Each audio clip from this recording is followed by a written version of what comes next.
prosecution outlined how accounting practices of comedy functions did not. What kind of likeness is that? If they were great artists, they'll be in a museum. Evidence today may signal at least one. You fucking fodder for cartoonists now?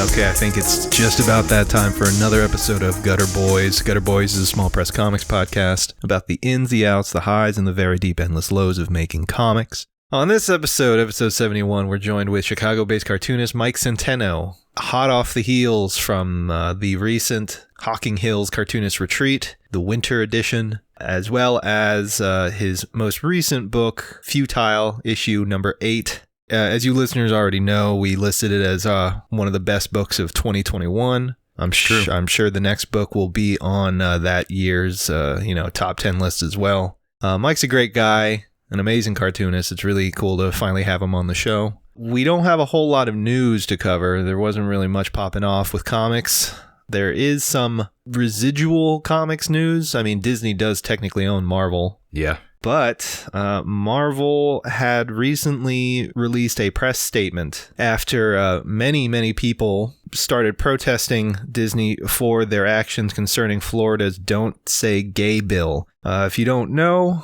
Disney has donated to every single sponsor and co-sponsor of the Don't Say Gay bill in the state of Florida. And you're probably wondering, why is that? I thought they loved gay people. They love gay people's money, but yeah. in reality, they need the support of Florida politicians because that pretty much affects their bottom line in the state of Florida when it comes to their wonderful line of theme parks that grown adults simp over for some reason. I don't really understand that, but did you hear about the new communities they're putting in? Yeah, pretty grim. Folks, if you're a Disney fanatic, you can now live on the property in houses that are designed to from what I was reading, they're just suburban neighborhoods that are just close to the park and you have park access. But apparently the little tiles and shit in the neighborhoods are all supposed to make up mouses and shit, which is fucking wild. Why anybody would want to look at that all day is crazy to me. Didn't they already do this too? Didn't they create their own Disney-fied suburb about 25, 30 years ago? I don't know. We got to get Audra on for the Disney tell-all. Okay. They work there, right? I don't know. I thought they just worked at Chipotle. Oh, maybe I'm wrong, but I thought Audra worked at, I thought they worked at Disney for some reason. Oh, maybe. But, I don't know. I don't know.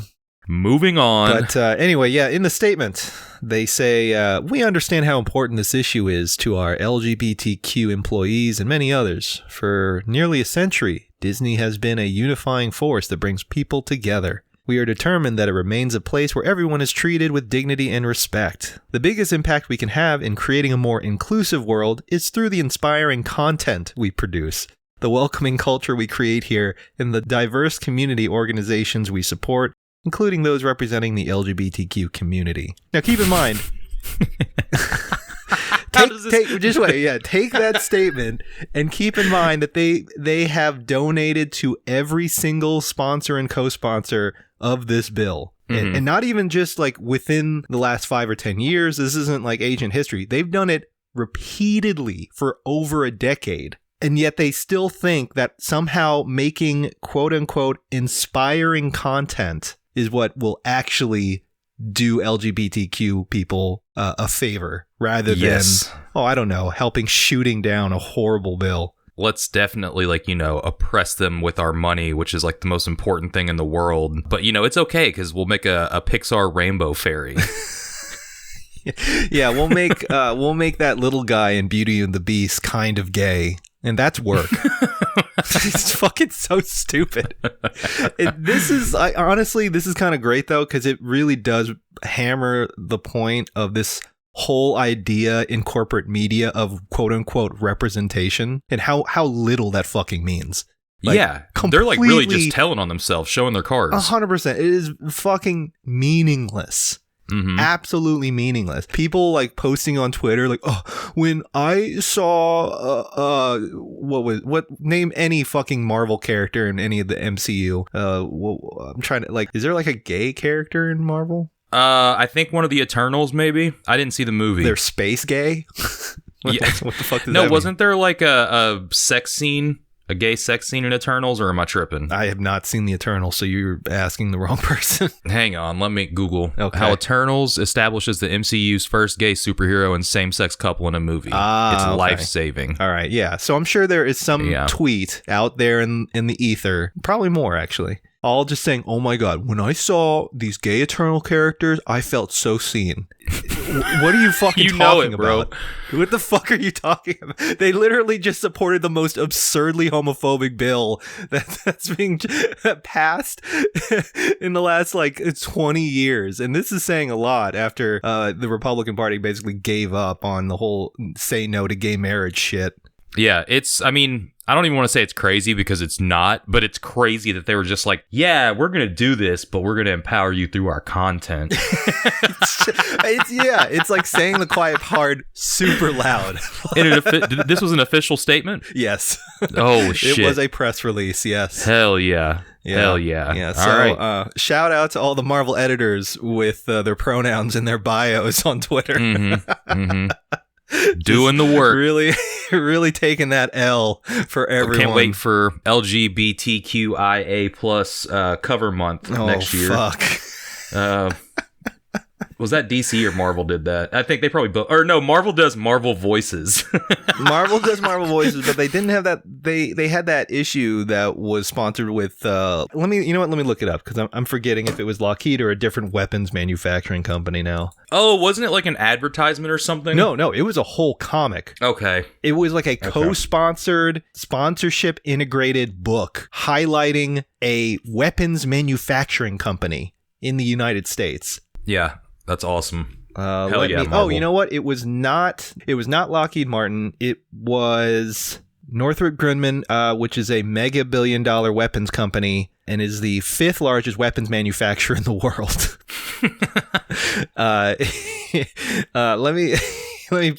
I gotta find this issue because it's pretty. Okay. Marvel. All right. So this was in 2017. Though the publishers have not yet issued a statement regarding the dissolution of the company's arrangements to develop a comic book series designed to promote STEM, science, technology, engineering, and math education, Marvel has confirmed to Polygon, the highest tier of journalism, that the partnership behind Kotaku that the partnership will not continue. Yesterday, Marvel Comics revealed it had teamed with Northrop Grumman to create a custom comic book series, an announcement that was swiftly met with negative reaction from fans and professionals alike. In wake of the controversy, the publisher canceled its planned New York Comic Con event promoting the series and issued the following statement. The activation with Northrop Grumman of New York Comic Con was meant to focus on aerospace technology and exploration in a positive way. However, as the spirit of that intent has not come across, we will not be proceeding with this partnership, including this weekend's event programming. Marvel and Northrop Grumman continue to be committed to elevating and introducing STEM to a broad audience. I love in this apology, they're saying, well, since you got mad for no reason, we're not going to do it anymore. Not we are teaming up with a weapons manufacturing company to basically psyop you. Amazing. Yeah, I do remember this news happening. Obviously, the podcast was not around when this news broke, but it's still one of the funniest fucking things to happen in comics in the last decade, in my opinion. But yeah. So, Disney's out there doing the work, making quality content while supporting a supremely horrible bill in the state of Florida, my former home state. So yeah, I do know so many grown adults who are, very quote unquote liberal, who are very, pro LGBTQ, but they cannot help themselves when it comes to Disney. Bro, it's they got to be at the Tiki Lounge or wherever the fuck. For real, they need the annual passes. They need the fast passes. They need to meet some underpaid employee dressed as Mickey Mouse. They need all of those things. I really don't get it either. I don't either. And there's so many people that are like this. Yes, there are. A lot of people, and Wild. There are even people out there that I actually respect, and then you factor that in, and I'm like, I don't know how to like... Yeah, it really kind of throws you a curveball. It's like finding out that your best friend's a child molester or something. Yeah, that's right. Cam, you're right. Liking Disney is actually very much the same as raping a small child. No, I didn't say that. Just doing a bit, folks. Just doing a bit. But yeah, no. It's so yeah. If you are one of those weird fanatics about Disney World or whatever, but you also, I don't know, maybe give a shit about other people. I don't know. Maybe you don't need that annual pass this year. Also, why are you just going go to Universal Disney Studios? Why are you going to Disney during COVID? That's another thing I don't fucking understand. I mean, they got a new Jurassic Park ride at Universal. Give a fuck. I'm not going to a... No, I'm not saying you should go. I'm just saying if you're going to go to a theme park, check out something new. That's true. I mean, what does Universal have now? They have the tram tour, which is always cool. Yeah. Wait, I thought the tram tour was only in Hollywood. Yeah, that's the one I've been to. Yeah. Oh, Florida doesn't have that? Florida does not have the tram tour because there's no actual studio thing there. About that state. Yeah. They have... I think the only thing they have that Universal doesn't is the Kong ride.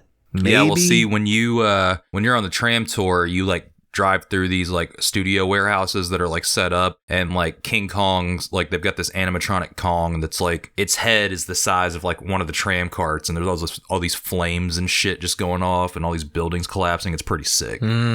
See, when I was a kid, my favorite ride at Universal was the King Kong ride, where you were on a tram, but it's like, what do you call those? Not a gondola. The thing that's like on a cord. Oh, like a ski lift type deal. Yes, thank you. So yeah, it's like lifted over the ground, and you're on one of those trams, and it like King Kong is attacking the city and attacks the trams, but it is a fully realized animatronic thing. Like it is physically there in your face. That sounds like what they're doing at the tram tour in Hollywood, but different. But the full animatronic thing being in your face, that's definitely what happens in the Hollywood thing. Yeah, it's like from that's the sick. Waist up, it is all there. Yeah. I remember being a kid and riding that thing on repeat because it was just so sick. And then they tore it down, and now it's like, I think, part of the Fast and the Furious ride. God, a Fast and Furious ride? That's awful. Yeah, it's old too at this point. That thing's got to be at least 20 years old. Yeah, Universal Studios, I went, I guess like in 2017, and I saw the Harry Potter thing. That shit was like super whack in the sense of like, everybody was like, oh, you get to like live in Harry Potter world. Bro, it's like a cul-de-sac. That's how big that thing is. Oh, it's small. I thought it was big. Yeah. I don't know. Maybe Florida's bigger, but it's not really a cul-de-sac. It's like a cul-de-sac with like a quarter-mile strip attached to it. So like, it wasn't really that awesome. I mean, I guess if you were a Harry Potter like freak, I don't give a shit about Harry Potter. Me either. I read him as like a child because everybody did at those times. Not me. Yeah, well, yeah. My ass was reading Goosebumps. I read that too. And then I immediately jumped over into Cormac McCarthy. There was no in between. There was no fucking in between at all. Hell yeah.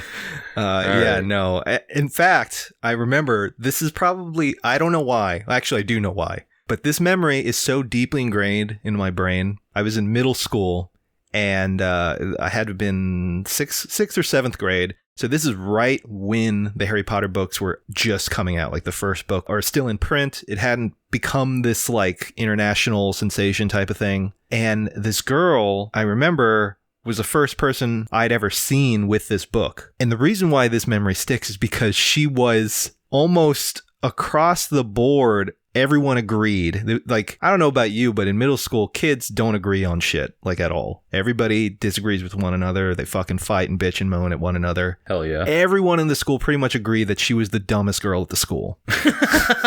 And so when I saw that book on her desk, at that moment, it was tainted. I knew that book was for dum-dums, like a very specific kind of stupid. Yeah. And you know what? Fucking 15, 20, 25 years later, I mean, It was very much. Yeah, you're a turf if you like Harry Potter now. Yeah, it was pretty much on point. Yeah, so good foresight there. Yeah, yeah. So shout out to that poor girl. Yeah. Who was genuinely for genuinely enjoying that book, who was also not unanimously so the dumbest girl in school. Yeah, not so secretly being dunked on by all of her classmates for being stupid. Oh yeah.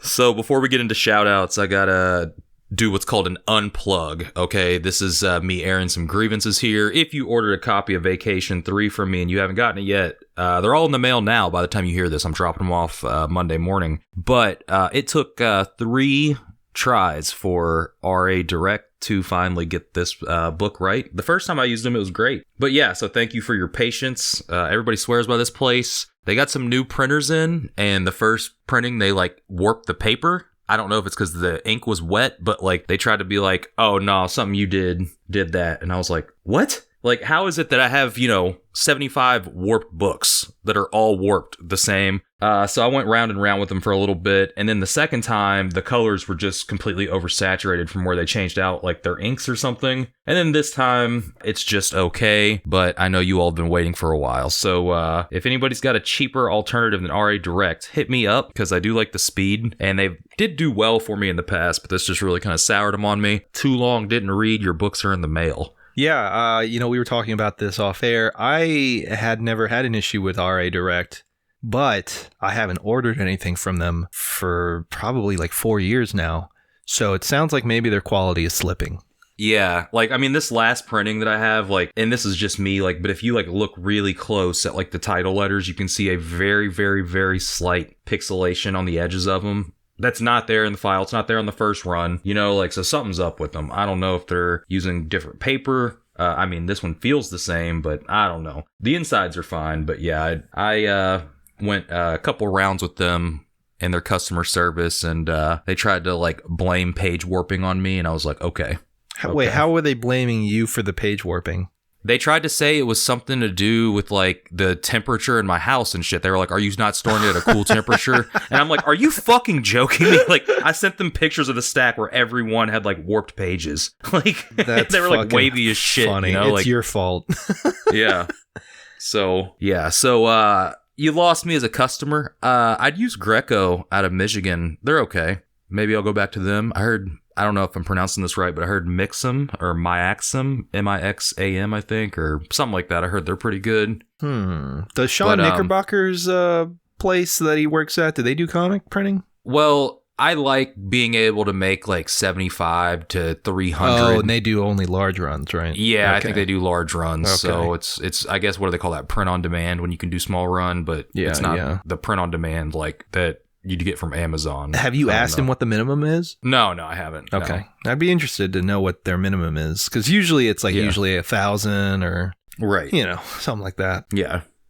So that does it for our news / grievances segment of the show. Now let's get into shout outs. We got a bunch that we need to cover. All right, so first on the bracket we have from @HopelessComics on Instagram. That's X Comics with an X, not an CS. That's how the cool kids spell it.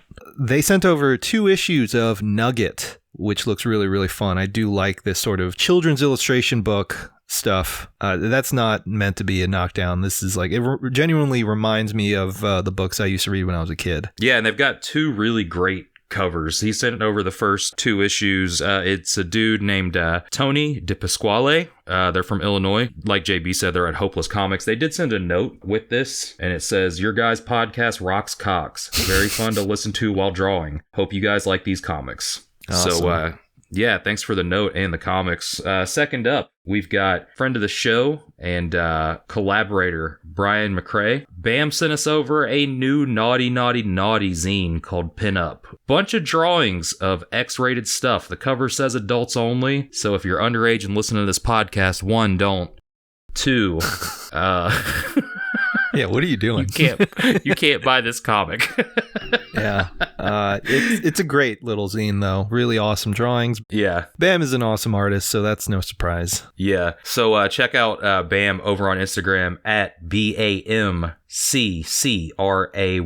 Bam McCray. Okay, and then we also have from Zach Lowe on Instagram at Zach H. Lowe, Lowe. He sent over copies of Rat Roach with a really sick black metal logo cover. That I could not read, but I can never read any of that shit.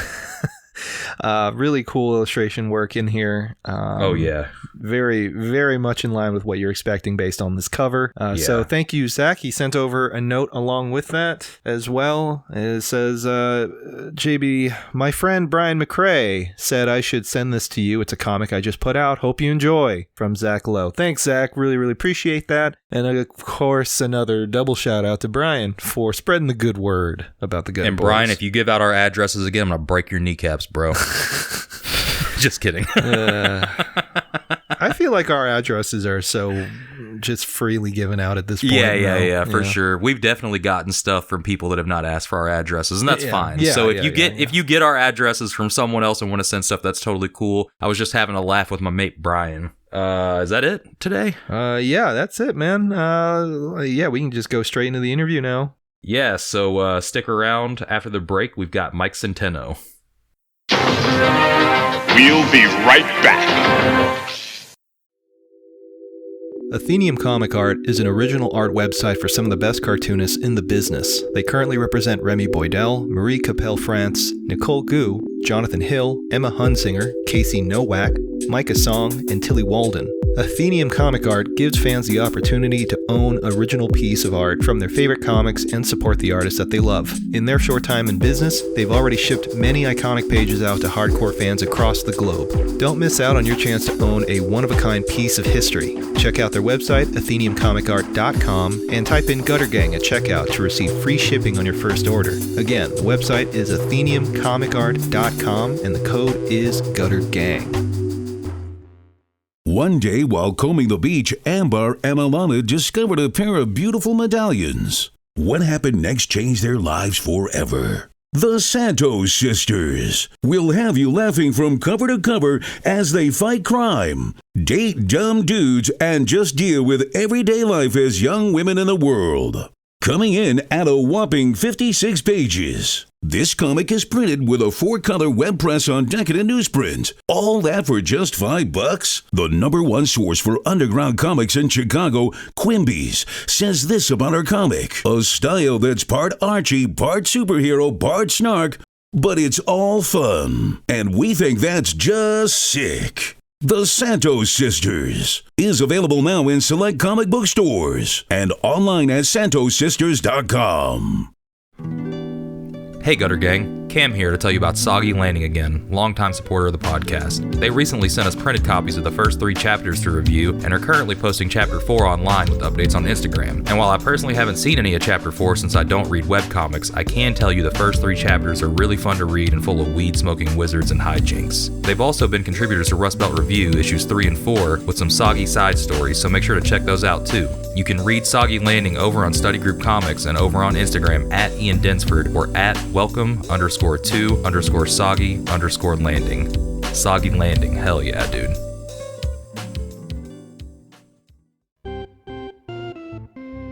Tired of the same old comics? Why not try Clusterfucks Comics instead? Clusterfucks Comics is a black and white anthology comic zine featuring some of the best underground comics creators today. Creators like Adam Uter, Brian Judge, Isaac Roller, Cameron Zavala, Miguel Aguilar, Dylan Henty, Jared Cody Wolf, Paparotti, Umberto Tonella, Matthew Grant, and so many more. You haven't heard of any of those people? Well, fuck you! Grab a copy and discover their amazingness today, you uncultured swine. The first 3 issues are available now, with the 4th issue debuting in April. So go grab your copy today at kamiscomiccorner.com/comics with an X, or follow them on Instagram at Clusterfucks Comics. Clusterfucks Comics. Comics you can cluster fucks with.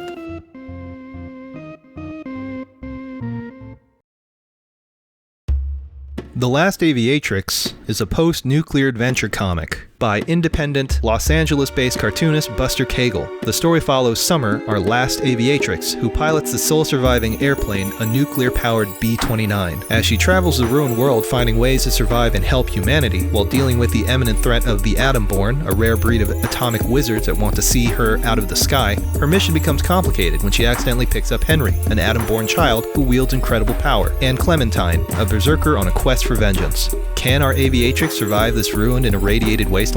Every issue can be read for free on bustercagle.com/comics. Paper copies can be ordered as well, but, you can still read it for free. If you like wizards or warplanes, go check it out.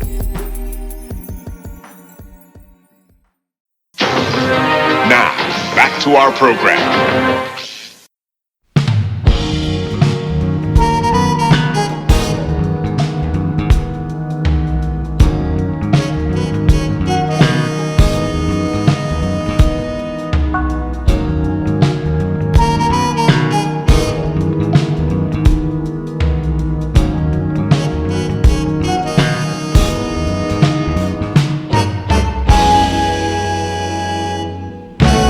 And welcome back from the break. Today we are joined by friend of the show, longtime wanted, anticipated guest, and author of Futile comics, Mike Centeno. Mike is Chicago-based, and we're very happy to have him here today. What's up, dude? How's it going, dude? What's Pretty up? good, man. Yeah. Before we get into talking about like the normal shit, you just got off of the retreat, the second winter retreat, right? Yeah. I just got back from that a couple weeks back. Still trying to adjust to normal life after it. Yeah. Would you say the experience was positive? How'd you fare there? Oh, dude, it was great. It was crazy because I didn't really know what to expect. I mean, I knew a couple people, but not all of them, of course. It was I don't know if you know that there was like a lot of sort of issues with the house and stuff. There was like a lot of moving around. I think you might have heard of that. We heard a little bit about it. The roof caved in on the original venue or something like that. That's right. That's rough. So like it was funny. Like the first night we got there, like MS was just like, "All right, here's the deal," and just like explain the whole thing. And it's like, this is what's gonna have to happen. We're gonna have to move. Like if you're gonna be an asshole to me, I'm gonna be a bitch to you. So like you better get this shit. Like, and I think it was such a good like team building exercise by accident. Like that we had to like figure out how to like all together move to like a different location. Like that I think it made a group like pretty like tight. It was weird. Like it really did feel like a summer camp like team building exercise or something. Yeah, that's kind of the experience we had too. Is it was like a very regimented like scheduled thing. Like it was easy to like it wasn't like super like invasive or anything like that. I never felt like that on my retreat, but there definitely was like camaraderie there, especially by the end of the week. Yeah, for sure. Yeah, like it definitely was. Like I said, I mean, I've never actually been to like a summer camp, like a sleepover camp, but like it did feel like what you see in the movies. Like, oh, you'll write to me, right? Like, oh, we'll keep in touch. It's like it was definitely like leaving was hard. Yeah, was that your first time meeting Grixley Nate? Dude, I'm in love with that dude. Yeah, that seems to be the normal when it comes to meeting Nate. Reaction, yeah. It's funny though, because like I remember like when I was working at Quimby's, like because he just makes so much shit. Like I knew his name and his work before, like because he's just been doing it for so long and so consistently. Like I would see like his file at Quimby's, like everything at Quimby's is like paper. Like it's not like there's a computer system, but everything is like in binders. Yeah. And his like consignment file is like so thick and like it was it's always a pain in the ass to like check it. Anytime he would check consignment, I'm like, oh fuck, I gotta check this dude's file. And so I had like, that was my only preconception of him. Is like, oh, this guy's kind of like, I mean, I like his stuff, but he's from his work, it seemed like he would be like too much almost, you know what I mean? Someone making that many comics seriously has a problem. Yeah. Right. But then I feel like, no, he was such a good like person to have in the retreat. I don't know. It's like, he's such a good conduit to like, I don't really read a lot of like mainstream comics these days, but that was what got me into it, Mm-hmm. And it was nice to meet someone who's like, who can just make you feel that sort of passion again. It was so weird. Like, he really made me want to go back into, like, buying fucking mainstream comics, which sucks. Like, you know what I mean? Yeah. He's just, like, the type you could show Nate, like, a page from, like, mid-70s Marvel or DC for, like, 3 seconds, and he can name, like, the penciler, inker, and writer. Yeah. Like, Choo that was choo. the crazy part. Like, the day, I think it was the day before we had to move to, like, the second location, there's, like, because I know you know this too, but like MS like got some like massages and stuff for us, right? So we had to do it in like 2 blocks, 2 groups. So like the second day we had done it on like a Thursday, and then we had to move on a Friday. And so there was like this empty time between like leaving the old place, the other group doing massage, and us moving into the new place. There was like 3 hours we had to kill. And we found this like comic book shop in the middle of like Lancaster or something. Like it looked like a barn. We saw it on the side of the road. And he's like, oh, let's just go there and kill some time. And yeah, like digging through shit with Nate, he would just pull an issue out and be like, and pull the exact page. You're like, look at this drawing of the Joker. I'm like, how the fuck did you know that was there? Like, how did you pull it? Like, it was insane. It really like, I don't know. Like I said, it was very like revitalizing. I don't know. Yeah, no, he's like definitely like, I mean, we've said it on the show, but he's like my favorite person that I've met through comics. Like as far as like, you know, like you said, it's just like good vibes. Like, and when I say that, I don't mean like, you know, like it's just like, I was really taken aback by my experience with him. Just an all around good person. Yeah, no, I would agree 100%. Yeah. Well, what were you working on while you were there? New Futile? Yeah, pretty much. I mean, dude, it's weird. Like, I started this, like, it's like a 30 pager, 35 pager thing that it's probably going to be either the main story in Futile or like the only one. And I'd already had like 70% of it ready. So my goal at the retreat was just like pencil, maybe ink the remaining pages, you know? So yeah, I did that. I penciled and started inking while I was there. And now it's everything I worked on at the retreat I finished when I got back. Yeah, that was pretty much it.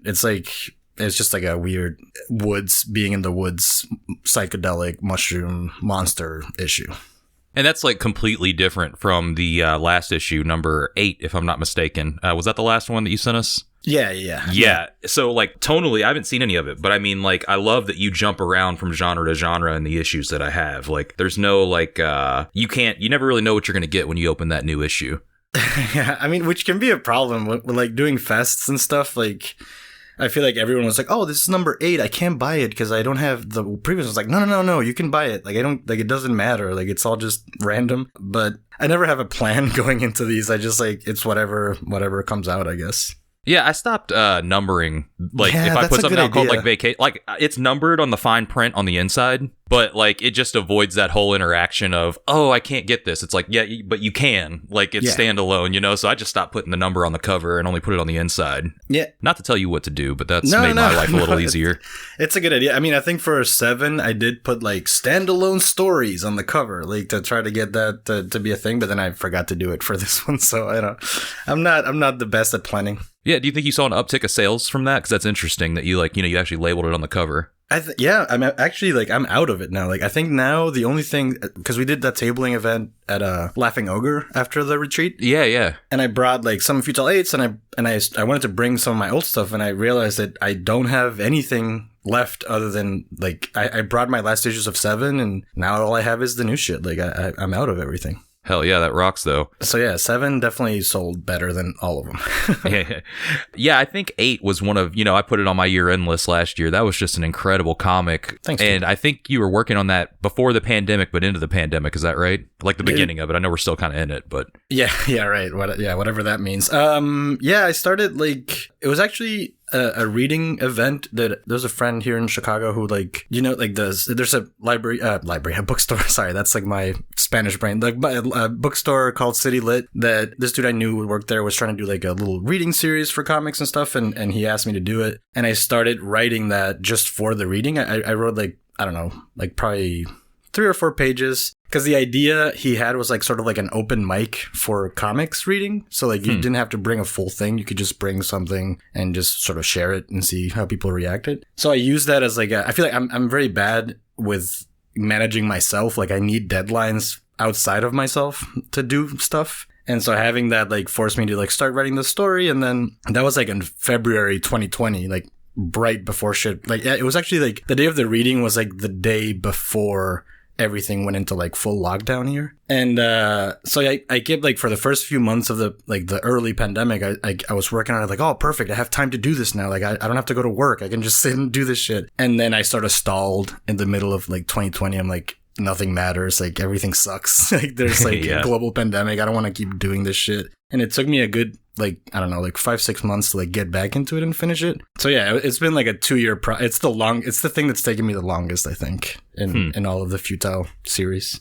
So I haven't looked at it knowing that, But when you look back at it, can you tell that you stopped and then restarted, or was it pretty fluid to you as far as working on it? I can see it. I definitely can see it. I feel like the first 7 pages look like a different person drew them to me. I mean, maybe not to everyone else, but to me, I can see I was definitely not the same. And you mentioned also, just, talking about when you mentioned library, and you also speaking Spanish. Let's talk a little bit about where you're from and how you found comics and art. So explain your background if you don't mind, Sure. Moving and so forth. Yeah. So I was born in Venezuela. I grew up there. That's where I'm from. I moved to the US in 2010. I was 21, I think, at the time. Comics back home were not I don't know, they're not as big as they are here, for sure. There's definitely a lot more political cartooning. I think when you tell people in Venezuela, I want to be a cartoonist, it's oh, you're going to do political cartooning or sort of strips for the newspaper or something. There's not a big culture of superheroes and stuff. Or not a endogenous one. It's, you obviously know about superheroes and you get translations and stuff, but it's not so huge. So I didn't have a comic book shop to go to or anything. You know what I mean? I think when I was a teen, there started to be more people importing comics and comic book shops, but they were so pricey. If you wanted to buy a single issue, it would be I don't know how to do the equivalency, but it was just too expensive to buy stuff. Mm-hmm. So I feel my comics, my love for comics started because my dad would travel for business or something, and he knew I liked them, so he would just grab a bunch of shit when he was visiting somewhere else. And so I grew up reading sections of I remember getting my dad bought me Sin City, the last issue of that Yellow Bastard run. So I had no context of what was happening. I just opened it and he would never I think he just did it as I'm just gonna buy him a bunch of I'll ask the guy at the shop, buy a bunch of shit and give it to my kid, and he didn't check them or whatever. Right. So I feel and especially English is not my first language. So at that time I didn't really understand a lot of the story. I could just get the images. And I always say I learned a lot of English from that, because you can kind of glean what's going on in the image and then see words and then start to grab what's going on, but then you see someone ripping another dude's dick off. I'm oh, okay, I guess that's this is what people are reading, in the US, So yeah, I love that stuff. Even though it's great, and that's what it's funny to talk about Nate, because I don't have a knowledge of what issue 1 of 6 or whatever is in this run, because I never understood that. I just got single issues, and they were random. I remember having 2 issues of Long Halloween, and I don't know how it ended. I don't know how it started. I just have the middle 2 or whatever. I'm oh, that's cool. Batman's kicking ass,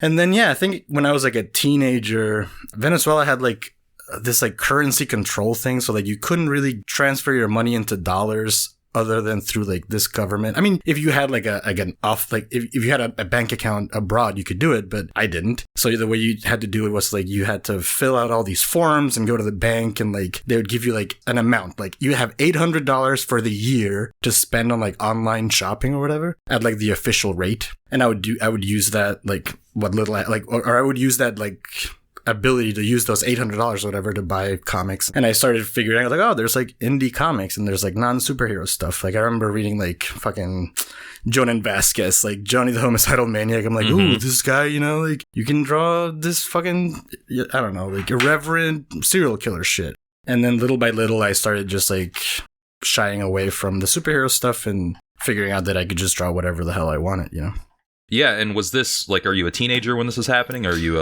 late childhood? Yeah, probably 14, 15, something like that. Yeah. And were you drawing at all before being exposed to comics? Yeah, I feel I've always been. I feel that's my family always knew that they could shut me up. I was a very not loud kid, but I was definitely I always wanted to be doing silly voices and running around and shit, and people got annoyed. So I feel they figured out that the way to shut me up was here's a stack of paper and some pencils, and I would just do that. I would there was this soccer magazine called Don Balon, which I would just copy soccer players in action shots. I can try to draw this guy kicking a ball, So yeah, drawing has always been a big thing for me. And as far as relocating to America, what was the genesis of that? And are you planning on staying here for the foreseeable future, going back to Venezuela? Dude, it's weird because I'm sure you've heard this before with other people, but it wasn't a plan for me to come and stay here. I came to like, I think my parents, it was getting kind of bad. And like, yeah, you know, growing up, you are used to like people getting kidnapped, like your friends' parents getting like shot, you know, like it's like really, you're used to it in a way. Like violence is just around all the time. And even though I have like I would say pretty privileged existence in Venezuela compared to a lot of other people, it's still pretty prevalent. Like you can't escape it. And at that time, I mean, there's definitely like after 2002, there was like a lot of doubling down on repression and the cops. I remember like going home like from a party at a friend's house, and like there was like what do you call that when like cops have like a checkpoint like or something, and you could get kidnapped. Like cops, there's no difference between like cops and criminals. Like they just have the uniform. You know what I mean? Like right. And like that shit was like always. It got exponentially like scarier to do that, to live in the street. And I think my parents were definitely like, oh, you know, if you can go like, if you can apply somewhere outside for like a couple of years and like until hoping this will get better or whatever. And it really never did. It never does. You know, it never did. And then when I moved here, I went to school for like illustration for like a 2-year program. It was not like a bachelor's or anything. It was just like a certificate, like advanced certificate or something. And then just, I kind of like extended it through like work, like a work visa. And then like I met my wife and we got married. And like, I feel like the last 10 years have just been like, I had no plan and life just kept happening, you know?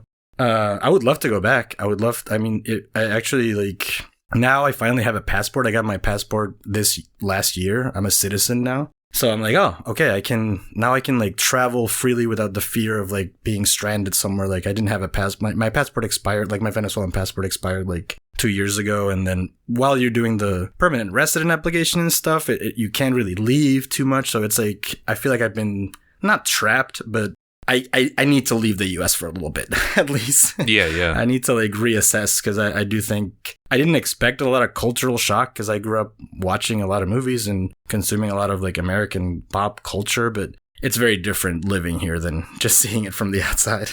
Yeah, no, absolutely. Yeah, so Mike, you are part of a pretty large, tight-knit community in Chicago of cartoonists out there. One of the major hallmarks of that city that I miss very, very much. What was it like for you getting into comics and then, you know, finding all these sort of like-minded individuals sort of doing their own thing as well? I think Chicago has been, I mean, it's the reason I feel like I've stayed here the longest. And I definitely, it's the place I consider home the most outside of Venezuela.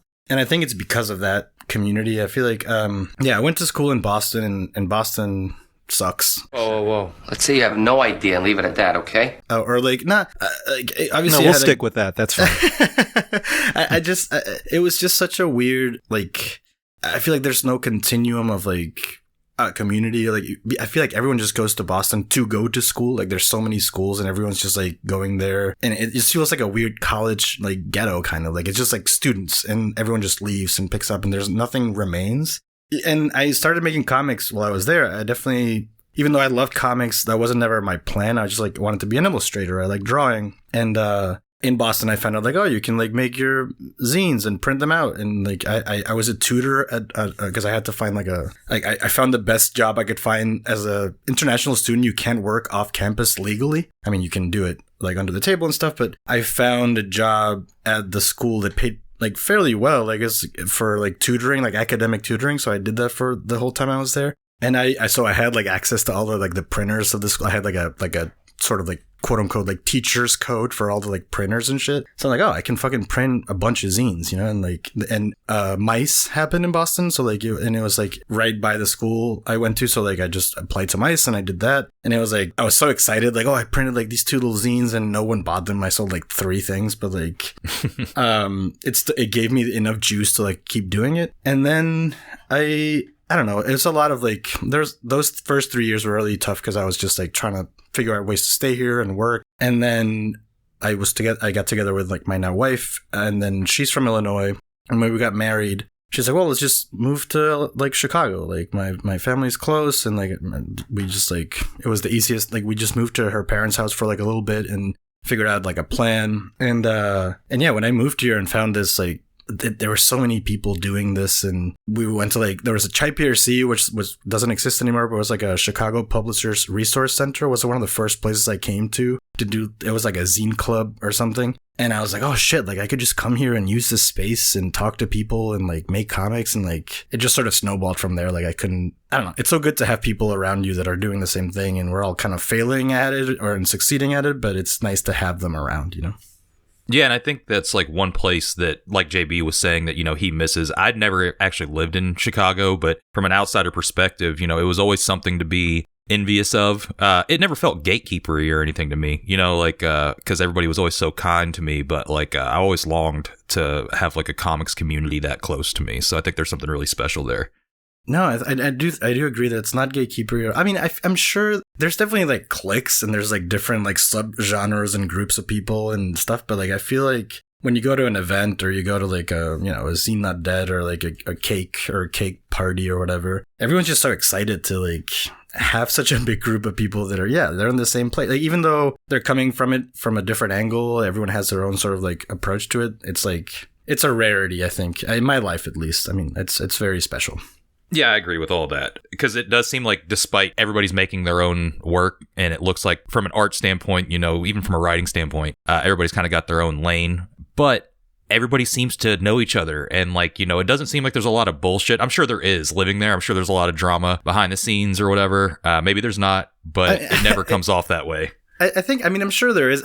That's the crazy part. It's been funny, especially during pandemic with like the Discords and stuff. Cause like, I feel like I'm not privy to a lot of the drama in general. I feel like it's, like I said, there's like hubs of people. I feel like there's like a Bridgeport crew and like a Pilsen crew. And there's like people up north, and there's a little hubs of people that see each other often, and we all connect. But yeah, I've never really witnessed a lot or like experienced a lot of that like drama. I know it's out there. I'm a bit avoidant of that sort of shit. Like I'm not here for the drama. I just want to have fun, you know?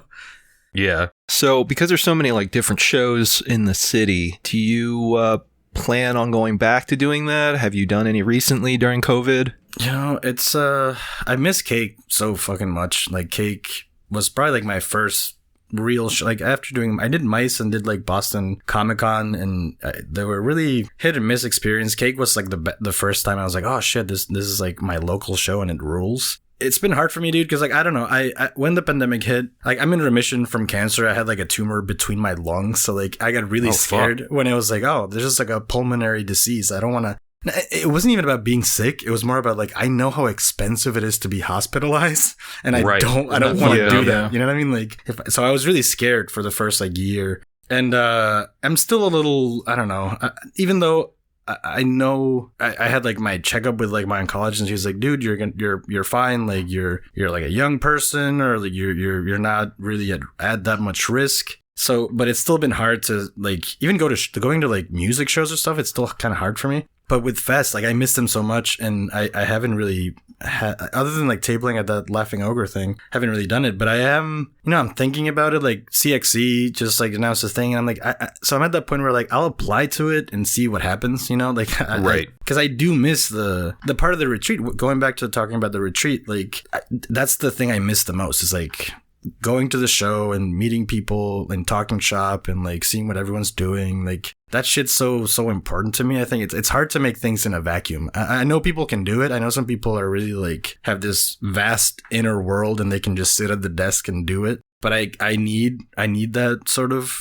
check-in with people. Like, so I'm definitely trying to see what I can do this year. Like if it's CXC, if something like a little more local, because Cake is not happening. Scene Fest is not happening. And is Zine Fest not happening? I thought it was outdoor or something I read. Oh, well, I'm not sure. I know that, so my wife used to be an organizer. She stepped back this year because of all this stuff too. And right. So I'm not sure exactly what's going on. I thought that they were going to do it, and then they like said they weren't now. That could be the most current. But I do know that they were talking about doing it. But yeah, I don't know the exact status at this moment. So you're probably right. Yeah, it's tricky. I understand why the reasons, like, especially like being like my wife organized or helped organize Scene Fest for a few years, and it's such a funny thing to see like the behind the scenes of it too, because like I feel like people forget.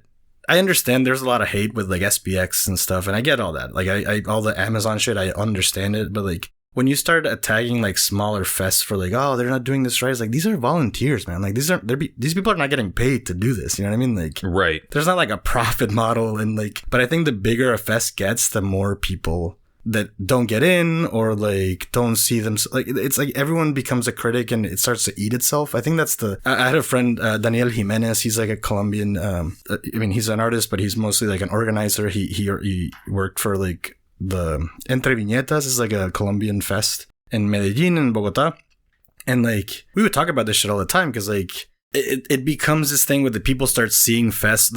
Once a fest is sort of long standing, people see it as like a corporation, and they assume there's like, which does happen. Like I said, with SPX, TCAF, the bigger fests for sure, but like not every fest is like that. And like most fests are run by just like 5 people, you know? And I don't know. It's really, that's one of the, for me, one of the sadder parts of like the whole thing, or going back to like the drama or the thing, like the community stuff. Like, yes, the community is tight, but there is definitely like a lot of, I don't know, like personal little vendettas, and like people like, oh, I don't like, I didn't get into this, or I didn't get into that, or this is not how I like it, so we should like, I'm like, yeah, but everyone can volunteer. If you really gave a shit, you could volunteer and do it, but it's easier to shit on it. You know what I mean? Right. So yeah, I don't know. Sorry, now I'm going like a weird tangent on that. No, you're okay. So I do want to kind of talk, kind of going back to, before you came to America. So what is the scene like there? You mentioned, shows and so forth. Like, is it pretty supportive? Is it pretty cliquey? I guess, are you having to travel a lot, in to Venezuela? hit different shows? Yeah. So in Venezuela, I feel like I remember, so the first comic I ever did was Alexis, right? Alexis Yeah. He and I talk about this guy, his name is Sergio.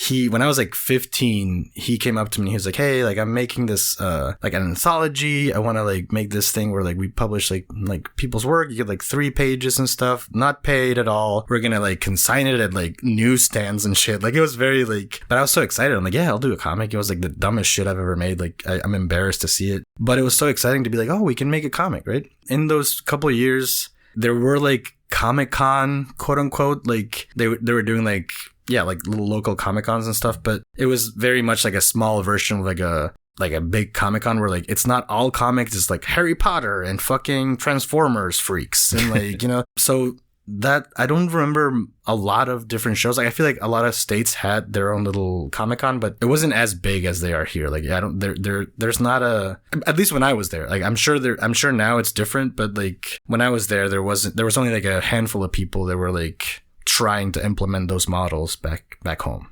Mm-hmm. Are you selling a lot of comics to readers in Venezuela, or are you pretty much just seeing an American audience? I mean, pretty much. I do think I have like an expat audience. I feel like a lot of people who, because that's the thing, like especially people of my generation. I mean, and after my generation, like I feel like Venezuela has such a what's the word?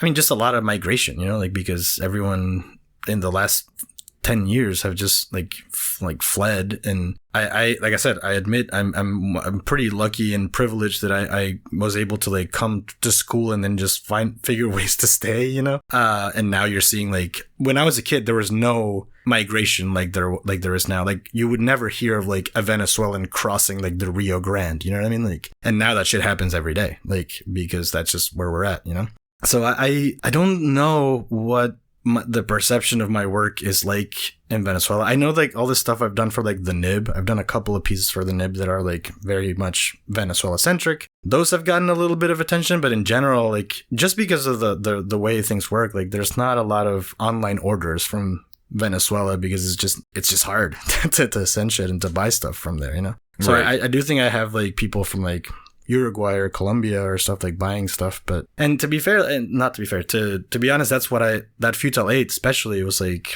I struggle a lot with. I don't want to be like I'm the guy from Venezuela, you know what I mean? Like I hate feeling that way sometimes, that I'm like that's too much of my identity. But it is what it is, Like I that's it. I'm still worried about my country, and I'm still like concerned about because to me it's a weird, a lot of Venezuelans say like, oh, we're from the future because we can see how shit gets fucked. You know what I mean? Like, yeah. And I do believe that. Like, I see a lot of the hubris that we used to have or my parents have here in America, like where like there's no belief that like, oh, this will never come to our back doors. Like, well, well, get ready, asshole, because it's already there. You know what I mean? Like, it's coming. Yeah. So yeah, I don't know.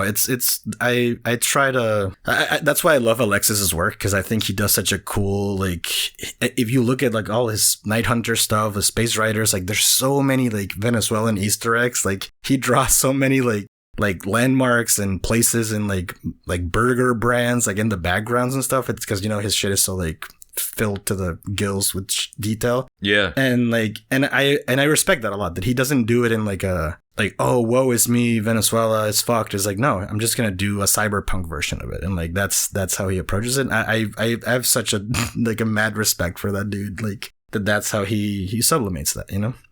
Yeah, definitely. Now, since Spanish is your first language, have you made any of your comics in Spanish first and then translated them into English or anything like that? Yeah, there's two particular things. There's one. So this guy I'm talking about, Daniel Jimenez, he also is a big promoter of like wanting to put comics in like more mainstream spaces in Colombia. So when he was here in Chicago for a little while, and he worked with this newspaper, El Espectador, which is like a big sort of like newspaper in Colombia, like a Tribune or New York Times or something, like a big newspaper. And he had sort of like pitched them to do like 2-3 page like comics about social issues and stuff. And back in 2017, my uncle was like murdered, and I got the call from my cousin who found him, and it's my mom's like brother, and my mom moved to the US when I got sick, so she was here, and I had to like get this call from my cousin and then like call my mom and tell her like your brother is dead, you know what I mean, like, which is such a fucked up thing to do, as like you don't ever expect to have to do that as like as a child to your parent, you know. And so I did this comic for El Espectador about that, because it was during a time where like, I mean, there's like an energy crisis back in Venezuela, and like lights were going off, and all the time you have like a certain like windows of time where light or electricity is on. And so I did a piece for them about that, and that was the first one I'd done in like strictly in Spanish. And I don't think I translated for like a reading, but I haven't printed that on my own yet. It's still kind of weird to do it. And then I did, well, the thing that ended up getting on like Netflix and stuff, which was such a random thing. I did that it was like a song I wrote about my grandma in Spanish, and then I just sort of translated it to English for a reading. But I do think about that a lot. Like, I don't know how, I still feel like I have this big story I want to tell about like Venezuela in general, not in a, I don't know, I don't want it to be like autobio, and I don't want it to be like just essayistic and boring, even though I've done stuff like that for other people. And I never know if I would do that in Spanish or would do it in English. I don't know. It's language is weird, especially now that I've been here for so long. Definitely. All right, so let's just talk about, you know, how it's done, how you do what you do. So I know you said you don't really, earlier in the interview, you said you don't really approach it with the plan. Like, as far as when I say it, I mean the new issue of Futile, which is your long-running one-man anthology there. So what happens? Do you just like, you're just like, oh, it's time to get to work, another issue? Do you keep ideas? Like, walk us through the creation process of some of your comics. Yeah. So for the Futile stuff, it's definitely like, I think it differs between issues, kind of like. So for Futile 8, for example, I definitely did have like a clear idea of what I wanted to do. Like, it was sort of based on like a professor I had, and I do believe in sort of like, I don't know, like education, and I think it's so important to like, I don't know, I'm a sucker for learning stuff, and I think that's the biggest tool you can give a person. You know, I feel like, especially now where we're living in this fucking extreme fascist times, is like, stop investing in fucking cops and just give people like homes and schooling, you know what I mean? Like, and you'll see a better fucking place. So for that one, I did have like my characters, and I kind of was sketching like the people I wanted to put in, what they were going to look like. That was one of the most methodical approaches I've had, and I thumbnailed it. I didn't write the dialogue, but I had like a beat sheet kind of where I was like, in this page, this is what happens, and in this page, this is what happens, and that was very helpful. But for a couple of, like, for issue 7 and like this one I'm working on, I think, which is not a good thing, I don't recommend this at all, but sometimes I'll be like, oh, I have this great idea, I'm gonna start just like drawing it. And then once I'm drawing it, I'm sort of just forced to keep drawing it. And I don't know exactly where it's going, but I know myself enough now that I have a little bit more of confidence of like, I'm not going to get bogged down by like, if I'm not going to get, I used to throw a lot of shit out. Like I would start like 5 pages and just throw them out because I didn't have a plan. But now I'm more like, well, I think I know the general thing I want to say, and I'm just going to figure it out as I draw it. Yeah, like it's hard to answer that question because like I do think thumbnails and like doing beats and stuff is really helpful, but that it just doesn't come naturally all the time. So I as far as like notes and stuff goes, I do have like a running note tab on my phone, or I'll keep like notebooks and stuff, and I'll be like, I still have like stories like or like large ideas that I want to tell, but it really is like a case by case scenario. I don't know. And like also like with, I feel like the last few years I've gotten a lot of work, like paid comics work for like immigrant organizations, and like I just did this comic for in here. I don't know if you know about the General Iron like protests here in Chicago. Like they were moving this like disposed like waste plant to like from like an affluent neighborhood to like a more immigrant like neighborhood that's already like fucked with a lot of plants. And I love doing that work because even though I know it's not like cool comics, it's not going to give me any comics cred. Like it's not going to be read by the cool kids, you know, but it's like, oh, I like that work. I like being able to use comics to like tell a story that people might otherwise not read. So like, I think doing that stuff has helped me in my personal work to like be more organized with like, yeah, what is the story I'm trying to tell, you know? Yeah, and I know you just kind of mentioned that, you know, other work, you know, besides Futile. So are you mainly an illustrator for, you know, are you working a regular day job right now, or are you freelance completely? So I hate saying this, but definitely pandemic it helped me transition to be a freelancer, like more full time. I've always had day jobs. I worked at Quimby's. I worked at an ice cream shop up until the pandemic. I've worked at warehouses and stuff. And that was always, I actually miss it in a way, like, cause I like having a job where I could just see or just not think about comics or like do stuff and hear people and do my job and then come home and like put it all into comics. Yeah. In the last couple of years, I've definitely gotten more work of like illustration work or like animation work, and yeah, this sort of like comics sort of journalism thing, which is not something I ever expected I would do, but people want it, and so I'll do it if I can get a paycheck from it. So yeah, I think this is the first time. The last couple of years have been the most. Yeah, I've worked mostly off of illustration. Yeah. Okay. Like, what's that process been like for you? As far like, have you found it to be pretty, you know, easygoing? Is it pretty feast or famine for you? I mean, I know everybody's experience with it is different. It definitely is like that. My wife makes fun of me because I consider myself like a pretty unlucky person. I always say like I feel like shit has gone wrong a lot. But I also try to see it from her side, which is like in the last couple of years, even though I don't do a lot of like for a while I was doing a lot of like cold emailing and like keeping a spreadsheet and I'm just gonna send samples to like magazines and shit. And, like it didn't really work, you know what I mean? Like it didn't really. Or I didn't feel like it was, I couldn't feel the effects immediately, you know, it took like years of me doing that. And then when I stopped doing it and just like started making comics for myself and just not giving a shit, I think that got me more work, you know, like people seeing my shit at Zine Fest or like the Nib stuff or like all the things that I thought were just like, I'm just going to do it because I like doing this. It started getting me more work. So yeah, it's right now I'm in a pretty, I would say cushiest position I've ever been, because I last year I did someone tapped me to finish a book, like illustrate like this kid's book. It's like an NPR like podcast turned into a kid's book. But I was like, it's like a big publisher, it's like HarperCollins, and like I'm just illustrating. I'm just doing illustrations. I'm not writing the book. I'm not doing any sort of like it's not like a kid's. It's like a science book, but with illustrations. Okay. So it's the first time I've had like a contract. Like I have a long-term contract for a book. So that's afforded me this year, especially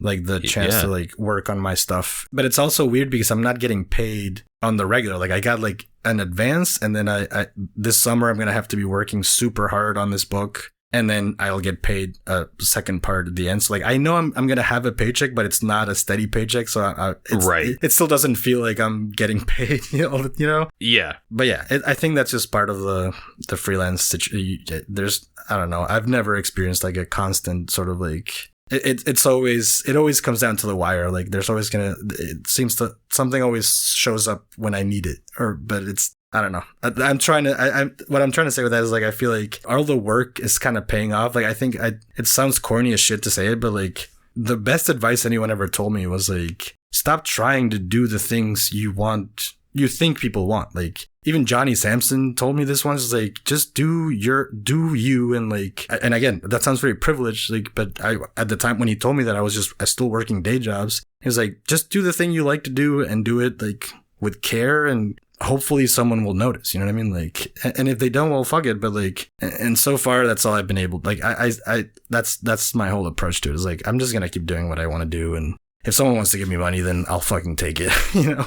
Yeah, no, I mean, definitely. So all in all, do you think that your experience with like, you know, working on this new book, I'm assuming you've got like, you know, editors and so forth, like probably, you know, what's the experience like since you're not having to write this? Like, are the editors pretty hands off since you're just illustrating it, or are they actually like giving a lot of suggestions? I think in this case, and it is a rare case, I don't want to pretend like this is the norm, but I kind of stepped into someone else's work. So like the way they hired me last year to basically finish, I don't know if you know who Jack Teagle is. He's like a British illustrator. Okay. He was doing the book, and I think he was just like, I can't do this shit anymore. I'm having a kid. Like, I can't do it. You know what I mean? And so they sort of tapped me in to be like, hey, we found your work. I don't even know how the fuck they found my work. I think just like, I talked to the art director and she's like, I keep a file of people I like, and then we thought you would be good for this. And so like, basically I was just tapping into sort of his style. Oh, even though it's a little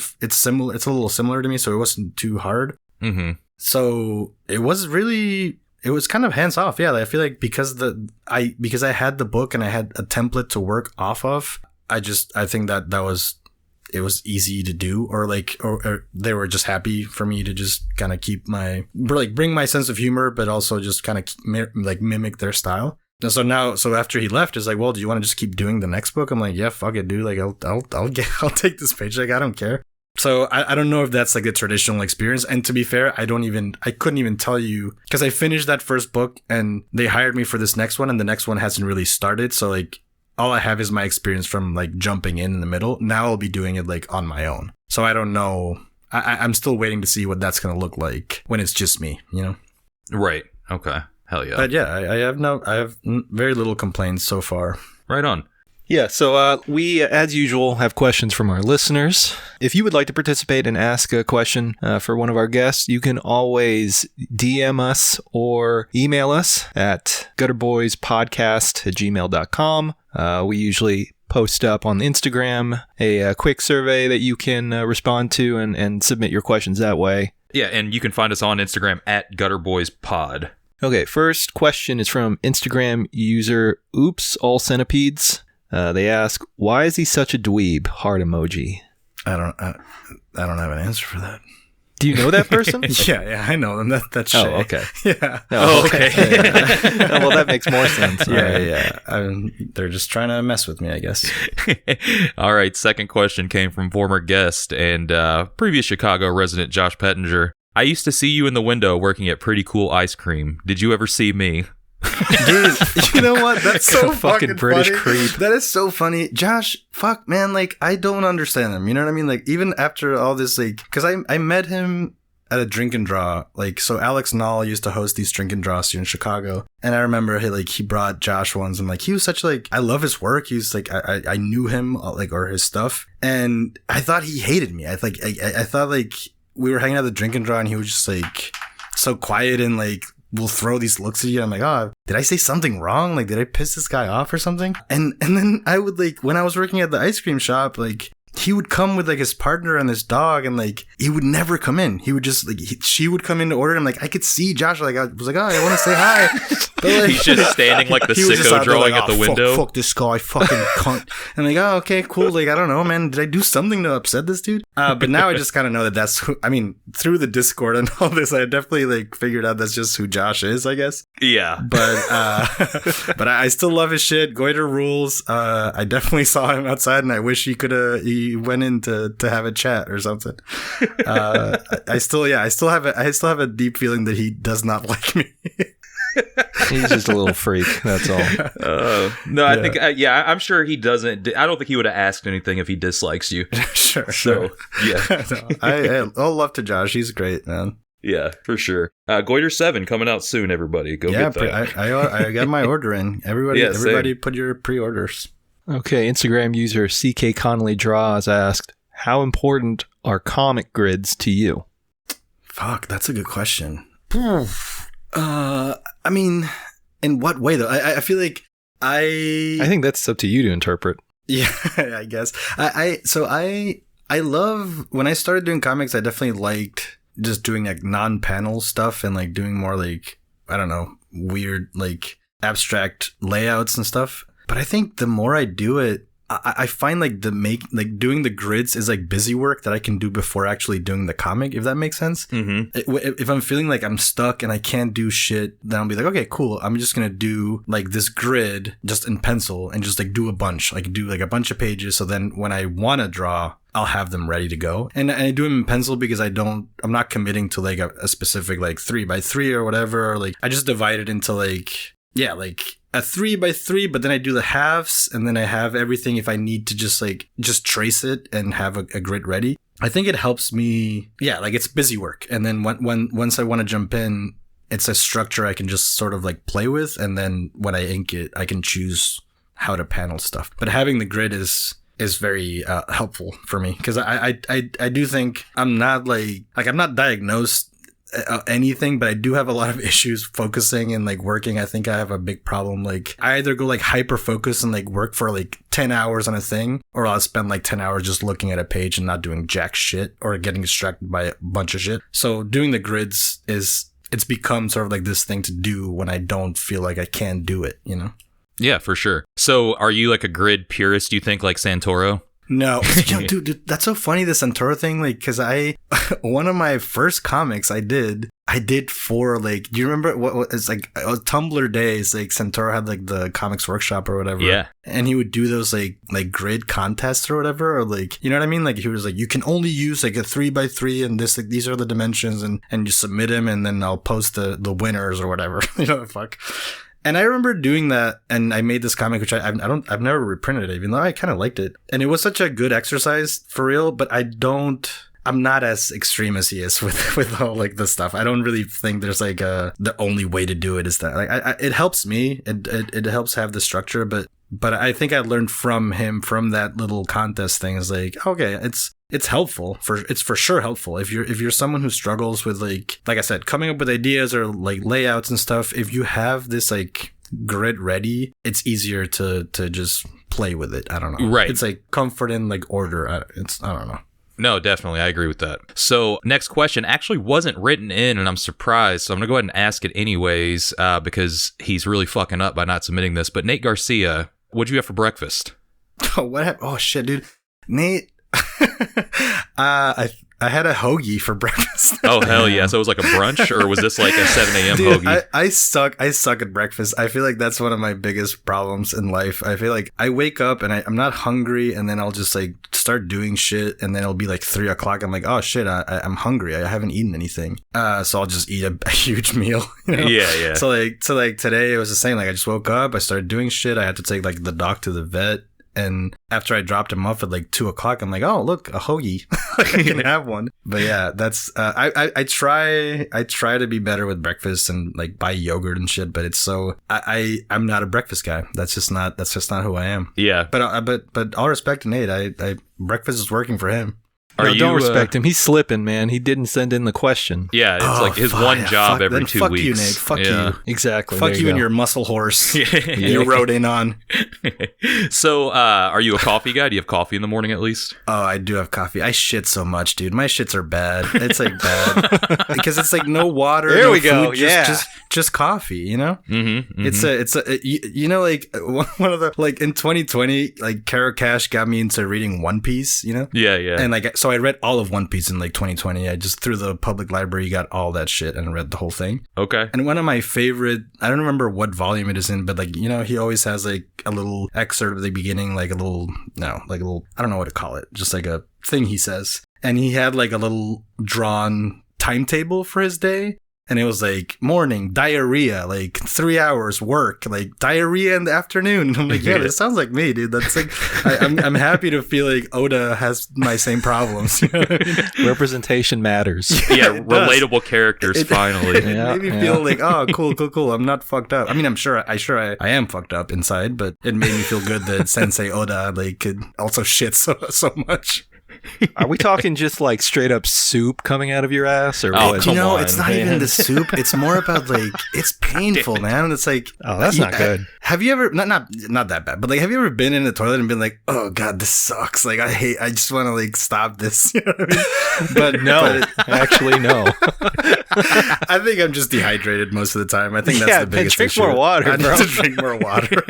God damn. Yeah. I mean, I think that's my problem. I go in, like the same hyper focus like happens to me. Like there'll be a week where I'll have like yogurt and granola every day, you know, and it'll be great, and I'll drink all the water, and then the next 2 weeks I won't do it at all, and I just focused on dehydration. yeah, exactly. I want to get that dehydration achievement. You know what I mean? So I'm doing it. All right. Last question comes from listener Instagram user Alvstagram. He asked, top 3 reasons to live in Chicago. Oh shit, Alves, man. Right. That's a second to Nate. That's another fucking bromance for me. I love that dude now. That's what we heard, because Big Nate slid into the DMs and was like, I need you all to have Ryan Alves on the show. So man. we're going to have Ryan Alves on the show soon. Yeah, You should, man. I love that dude for real. I mean, while we were like, I think when we got to the retreat, like him and Craig Campbell, like we had like, there was the 2 dudes. I was like, okay, like we met in the kitchen talking shit about like, I don't know, dishwashers and some shit. I was like, oh, I like these 2 dudes. But also Ryan, I could tell is like he's gonna be my stoner buddy for the week, because he was the guy who was like always going out to smoke, and I'm like, hey, I want to join that. You know what I mean? Like I have some shit I'll throw down. Let's smoke weed. Yeah, this was not an issue during our trip. I can tell you that much. No, for sure. I brought literally 25 pre-rolled joints. Dude, see, I went at the wrong time then. I went at the wrong time. Because I feel like, we were not not that obviously people smoke weed, but no one brought weed. Like, we were the ones who were like ready. I'm ready to smoke weed all the time. And so we had a lot of just hangs just outside, and I drew a Mazzucchelli, like he was doing this like bootleg zine of like, or like the Nightfall thing where like Bane is just like naked and has a heart on the whole time. Yeah, he asked me to draw a pinup for this, dude. So if you all want to see me draw Batman. But that's what I did. Like we were just like hanging out, and I was drawing like a Mazzucchelli ripoff where like Batman's just like has like a prehensile fucking dick and Gordon's afraid of it. And that was so fun. Just like he really like reminded me how fun it is to do dumb shit. So did Ryan. Reasons to move to Chicago. Fucking the community for sure. That's like first. I think that's, I don't know. I love being able to just, if I wanted to, just reach out to anyone and talk comics and just meet at Quimby's or grab a coffee or whatever. Other than that, man, you know, like that lasagna pizza and those hot dogs. Come on, you gotta love that shit. Lasagna pizza. Like, I mean, yeah, that's what it is. Yeah, I've never heard it described like that, but that's what it is. You gotta do it. I love it. Give me those carbs. And then just, I don't know, man. He asked for 3. Yeah. I guess the third one, I don't know, man. Like the bean. Yeah, the bean. The cloud gate. The cloud gate, please. You have to come just for that. 100. You have to come to like run into Chris Ware once and like see him. Be like a total cartoon of himself. Like that's. Do you think that they'll ever move the bean? Fuck, that's a good question. Because it's like an installation, right? Yeah. I don't think they'll move it. No. I don't think so. At this point, it's so entrenched, and like fucking everyone wants to take a picture with that fucking bean. Yeah. If anything, they'll put in more beans. So, yeah. Maybe they'll make it a bean family or something. Yeah. That sounds racist, actually. Oh yeah, bean family. You went there. I mean, hey, I can do it. I have a wispy like Latin American mustache. That's true. Yeah, Venezuelans are allowed to be mean to Mexicans. I've learned. No. That's the unspoken rule. That's a real thing. Like I struggle with the shit with Venezuelans a lot, because like we're the fucking worst, and like we're really like there's this weird like self-aggrandizing of like, oh yeah, because we've always been a port. Like our whole entire history, Venezuela's just been a fucking port. And they're just aligned with whoever's fucking moving shit through it. You know what I mean? So like at least fucking Mexicans have an identity. You know what I mean? Like at least they fucking believe in something. Like I don't know. Like we're just a bunch of cowards and turncoats. I don't know. Sorry, Venezuela. I love you. I feel like every Latin American country has this attitude about themselves in relation to other Latin American countries. I don't know what it is. Yeah. I don't know, man. I just feel like I struggle a lot with, as a kid, and more so now, like I feel like every time I called someone out for being racist in Venezuela, there would be like, no, man, we do it out of love. I call this guy black out of love. Or, you know, I mean, I'm not using the right word, but you know what I'm saying? Like, I don't want to use it. I don't want to use it. But like, there's like, everyone's gets like broken. Like I had a friend or like a kid in school, we just call him like El Chino, you know, like, or El Portugués, you know, like everything's about where you're from. And it's like, that sucks, dude. Like, I mean, it's like, no, we're doing it because we're friends. I'm like, yeah, but how do you think they fucking feel that they're like singled out for being that? You know what I mean? Like, and I think that happens with Mexicans too. Like, I think Venezuelans like, oh, El Mexicano. Like, we had a guy who like lived in Mexico in my school, and he had a bit of a Mexican accent, so like that was his identifier. Like, he's El Mexicano. Like, come on, man, he's a dude. He's just a guy. You know what I mean? So yeah, I have a hard time with that stuff sometimes. Yeah, I feel like it's an attitude that transcends culture and countries. Yeah, for sure. You can be mean to other people if they look different or sound different. Yeah, for sure, dude. I mean, I remember this with I had such a big thing with my parents. Like, there was this like shop close to our house. It was like a electronic shop and stuff in repair. And the dude who owned it was like Korean. Like, he was a Korean person who moved to Venezuela, and like he was Korean. But everyone called him Chino. Like, he was El Chino. Yeah. You know, like, yeah. And he would tell you, like, I'm not Chinese, I'm Korean. And it was like, yeah, no, see you tomorrow, Chino. It's like, he told you. Like, you know what I mean? Right. Like, he's asking you to not. He's like, I'm Korean. But like, and you know, like, that you guys have a brotherhood with Mexico in that way, because Mexicans do the exact same thing. No, I think that's a very Latin American thing for sure. Yeah, it's very funny. I was riding with my my Mexican friends in Pilsen one time, and what was it?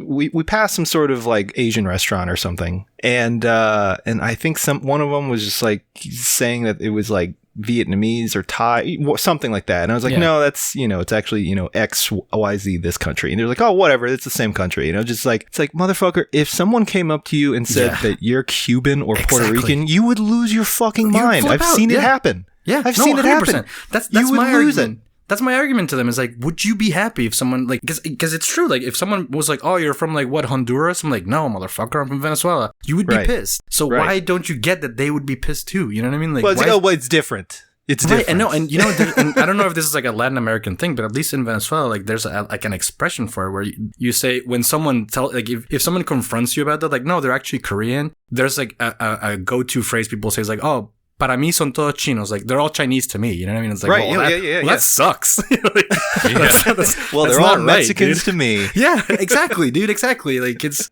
I don't know. I also, and I will say to that point, not to get too lofty about this stuff, but like, I think that it is a very a human flaw. Like, everyone thinks like, oh, whatever's not me is, who gives a shit, you know? Oh yeah, like, of course. Yeah, cool. Of course. Well, then get ready, because again, it's gonna come fuck you up too, you know?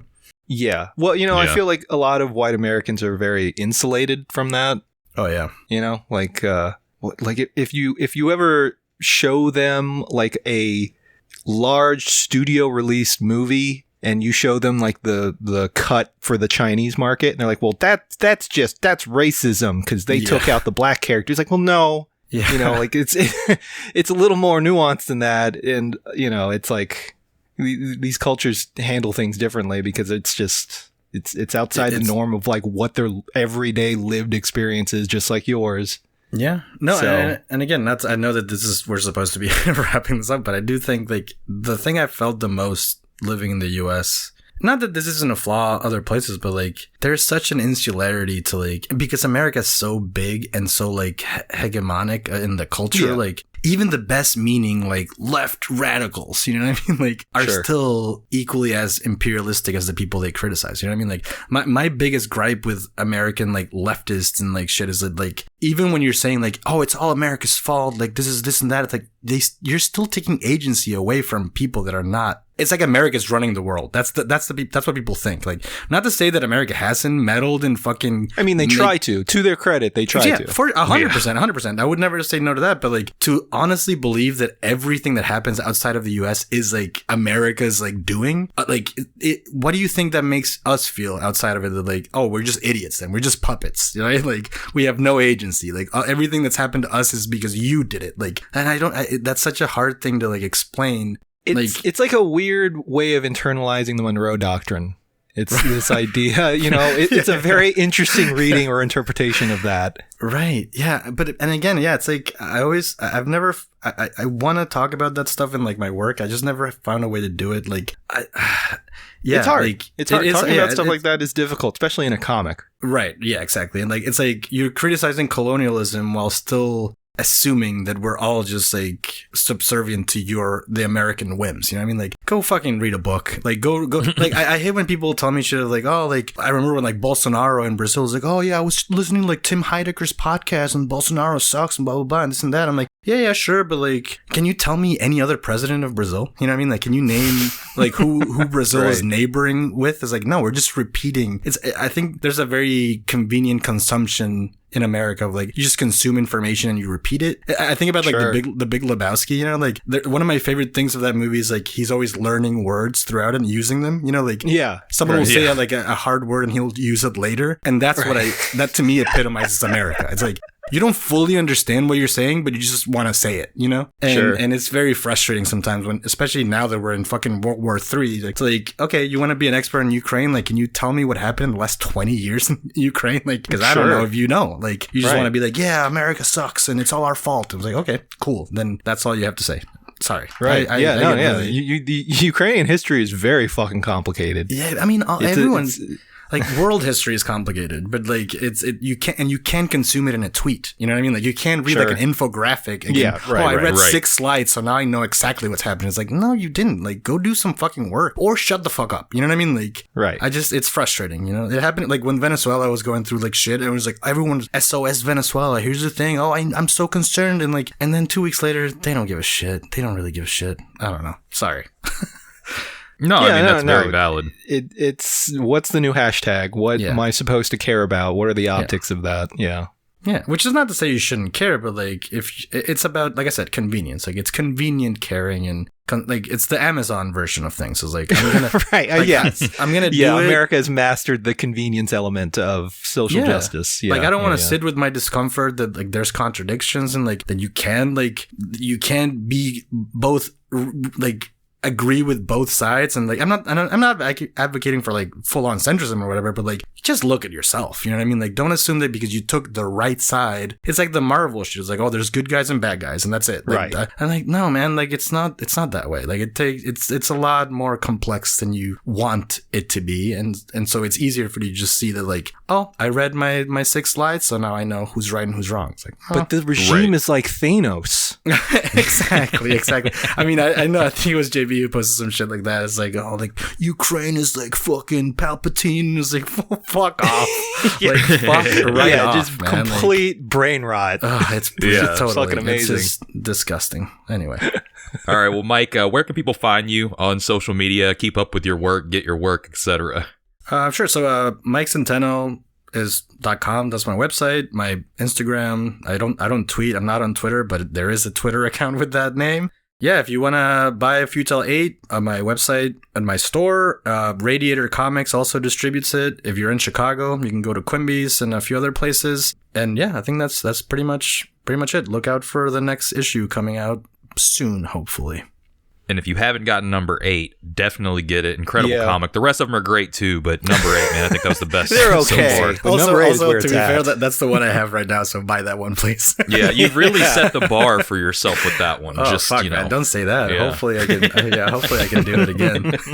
We're waiting for the next appearance of you on Netflix through this comic. So, all right, sure, yeah. No, that's not. I don't think that's gonna happen again. That was a fluke. That was a fluke. But thank you guys. I really appreciate y'all liking the comic. It means a lot. I appreciate it. I respect you both as well. Yeah, definitely. Well, thanks for coming on, dude. Don't do that. Yeah. Thank you. Don't do that. I won't. Thank you, dudes. Hell yeah. Well, Mike, thanks for coming on. As always, it's great to talk to you. Hopefully, we'll catch up at a show sooner than later. I did confirm that CZF is canceled this year. They postponed it till next year. Yeah. So I will not be seeing you there, but maybe Columbus. Yeah, for sure. Maybe CXC. We'll see what's going on there. I'll be at Space. I don't know if you're doing that one, but I'll be there. Can you still? I didn't do it. I didn't apply or anything. I don't know if you can do it still. Can you? I don't know, man. If you can't, then if you want to come, just table with me in MS. Yeah. That's true. Yeah. Just show up, honestly. Yeah. Just show up, man. Somebody will let you table. Yeah. We will. For sure. There you go. Thanks. All right, well, that does it for this episode of Gutter Boys. Again, thanks to Mike for finally making it on the show. And as usual, stay gutter. Hace algún tiempo que no te veo. Me acuesto con tristeza de tenerte lejos. Cuando hablabas te oí en estéreo. Solo una mirada dice todo y dice nada. Hace algún tiempo te oí hablar.